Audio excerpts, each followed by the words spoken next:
আসসালামু আলাইকুম রহমতুল্লাহ।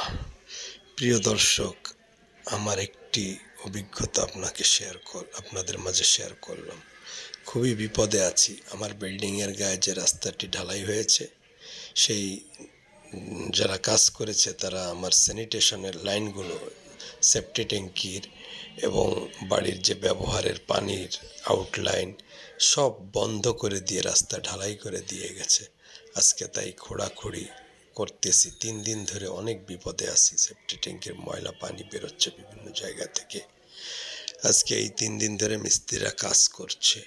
এটা যে কত বড় ভোগান্তি, তারা ওই মুহূর্তে দায়িত্ব নিয়েছে, বলছিল যে আমরা সকল কিছু লাইন টাইন ঠিক করে দিয়েছি, লাইন বের করে দিয়েছি, কিন্তু ড্রেনে ঢাকনা থাকার কারণে আমরা কিছুই দেখতে পারছিলাম না। আজকে এই ভোগান্তির পরে এই একের পর এক রাস্তা কাটা লাগছে এবং 3-4 দিন ধরে মানুষ খুবই ভোগান্তির ভিতর আছে এবং এর পিছনে অনেক শ্রম সময় ব্যয় করা লাগতেছে।